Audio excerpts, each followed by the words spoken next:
નમસ્તે મિત્રો, ચાલો હવે આપણે 500 સબસ્ક્રાઈબર કમ્પ્લીટ થઈ ગયા છે, તો તેની ખુશીમાં આપણે કેક બનાવીએ. બધા જ મિત્રોનો ખૂબ ખૂબ આભાર. આજે આપણે ઓરિયો બિસ્કિટની કેક બનાવીએ છીએ. તેના માટે મેં 3 પેકેટ બિસ્કિટ લઈ લીધા છે. હવે તેમાં જે ક્રીમ આવે છે તેને આપણે અલગ કરી દઈશું. બધા જ બિસ્કિટમાં આ રીતે ક્રીમને અલગ કરતા જઈશું અને બંને પડ આપણે અલગ કરી લઈશું અને ક્રીમ એક બાઉલમાં કાઢી લઈશું અને બિસ્કિટ પણ જુદા બાઉલમાં કાઢી લઈશું. બધા જ બિસ્કિટ આ રીતે કરી લીધા છે અને ક્રીમ પણ અલગ કરી લીધું છે.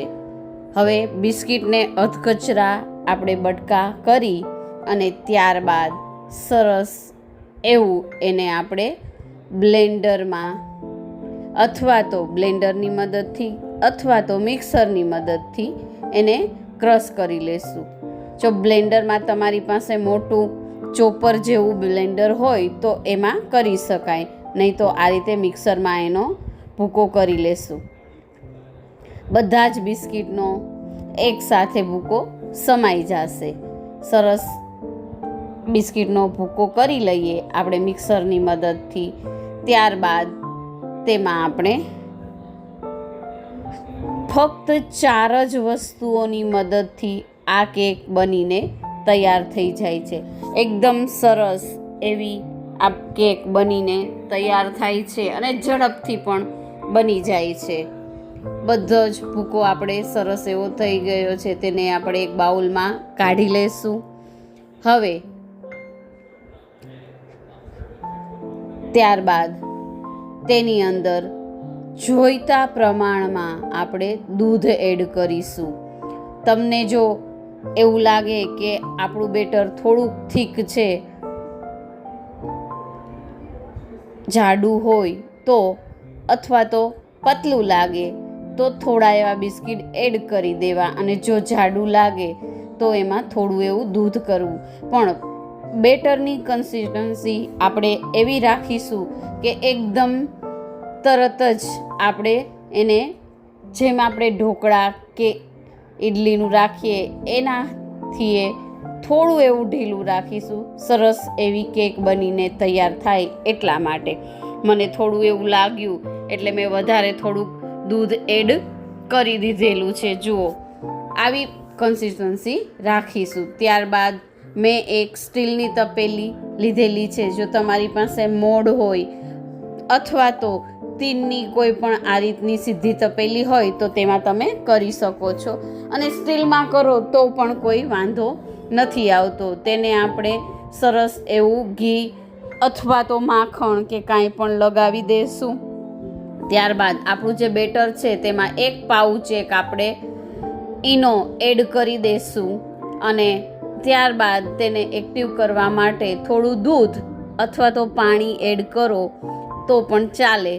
એ રીતે સરસ એવું એને ફેટી લઈશું અને ત્યારબાદ આપણે એને ઝાઝી વાર ફેરવશું કે એમ નહીં કરીએ. સરસ એવું બધું મિક્સ થઈ જાય, આપણને એવું લાગે કે ઈનો મિક્સ થઈ ગયો છે એટલે તરત એને આપણે આપણી તપેલીમાં અથવા તો મોડમાં કાઢી લઈશું. હવે બધું જ બેટર આપણે એમાં એડ કરી દઈશું. એકદમ બેટર સરસ એવું આપણું કન્સિસ્ટન્સી એની આ રીતની રાખીશું અને આખું બાઉલ આપણે વ્યવસ્થિત અંદર એડ કરી દીધું. તો મેં પહેલેથી જ તપેલામાં મીઠું એડ કરી અને એમાં એક કાંઠો રાખી અને એને ગરમ કરવા માટે રાખી દીધેલું છે.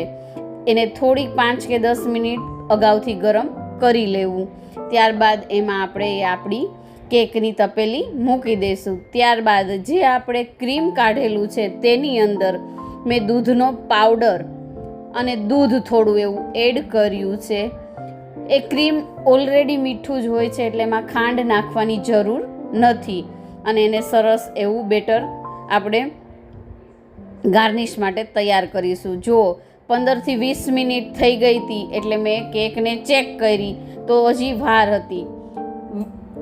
ત્યારબાદ 30 મિનિટ થઈ એટલે આપણી કેક સરસ એવી બનીને તૈયાર થઈ ગઈ છે.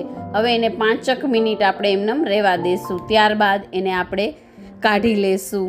હવે જુઓ એકદમ ઠરી ગઈ છે, એટલી બધી ગરમ છે નહીં, એને હાથથી પણ તમે પકડી શકો એવી થઈ ગઈ છે.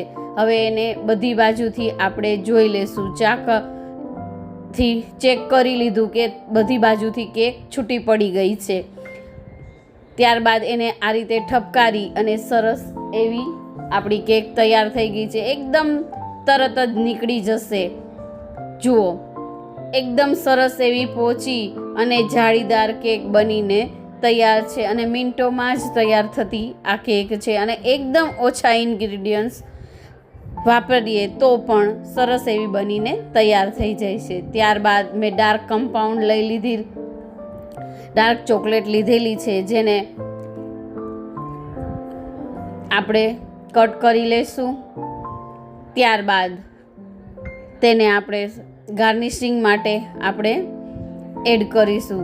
એટલે ગાર્નિશ માટે આપણે એને સરસ એવી લિક્વિડ ફોર્મમાં રાખવા માટે તેમાં થોડું એવું દૂધ અને એની એકદમ લાઇટિંગ સરસ એવી આવે એટલા માટે આપણે 1 થી 1.5 ચમચી જેટલું ઘી એડ કરીશું, અથવા તો માખણ એડ કરો તો પણ ચાલે.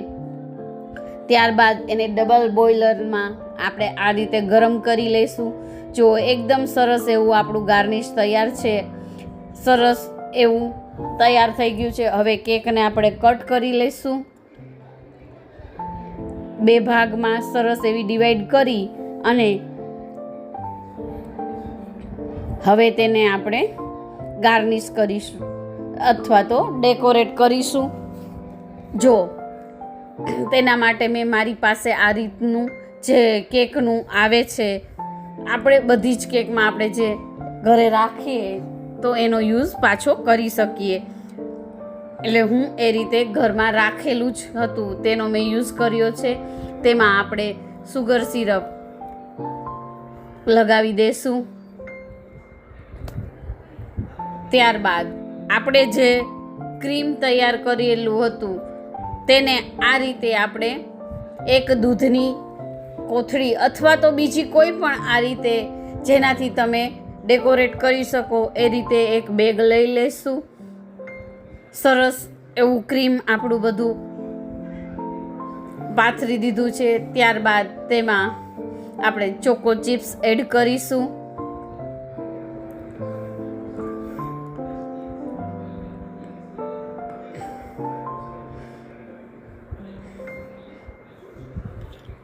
અને હવે જે બીજો ભાગ આપણે કર્યો હતો તે પણ એડ મૂકી દઈશું. ત્યારબાદ આપણે જે ચોકલેટ ગાર્નિશ તૈયાર કરેલું હતું તેને આપણે સ્પ્રેડ કરી દઈશું. એકદમ સરસ બધી બાજુથી કવર થઈ જાય એ રીતે આપણે તૈયાર કરીશું.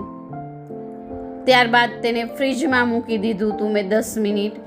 હવે આપણે જે બેગમાં આપણે ક્રીમ ભર્યું હતું તે જ બેગની મદદથી એમાં જે પણ આપણે લખવું હોય તે લખી શકીએ છીએ. મેં આ કેક 500 સબસ્ક્રાઈબર પૂરા થયા એ ખુશીમાં બનાવી હતી, એટલા માટે મેં એ જ લખેલું છે કે આપણે 500 સબસ્ક્રાઈબર આપણા જે કોઈ છે એને ખૂબ ખૂબ આભાર માન કે એણે મને આ રીતે સપોર્ટ કર્યો. જુઓ સરસ એવી આપણી કેક તૈયાર છે.